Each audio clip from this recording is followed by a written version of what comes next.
Noong hindi pa sikat itong beauty queen turned actress, ay may kalandian pala ito. Nang mag-taping ito ng show para sa isang malaking network, ay may nakasabay siyang isang gwapong young actor at ang balita ay nagkatsugihan sila sa loob mismo ng dressing room ng beauty queen turned actress. Noon pa pala ay type na di umano ni beauty queen turned actress si gwapong young actor. Sino yan? Sino yan? Beauty queen na nilalangaw.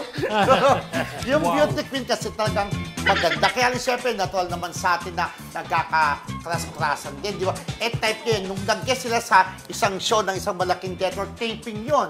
Siyempre, pumasok sa dressing room yung young actor. Kwento-kwentuhan sila.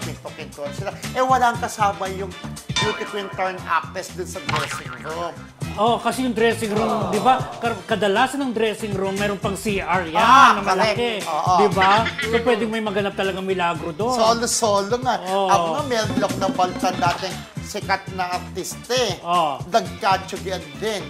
Doon, sa dressing room. Sa dressing room. Talagang dressing room, maraming kabadjika. Lalo na kung dalawa lang naman kayo, di ba? Ay, talaga. Type na tayo pala ni beauty queen turned actress, itong siyang actor. Gwapo rin. Gwapo naman, lalo kanyang kabataan, di ba? So, ayun na, nagkaroon na ng tsugian. Sino sila? So, sino sila mga classmates? Hula-hula na po kung sino ang tinutukoy namin beauty queen na noon pa na ay may kakyundian na, di ba? Pumatol sa isang young actor na gwapo. Why not? Wow. Sabi nga yan. Hula-hula na po.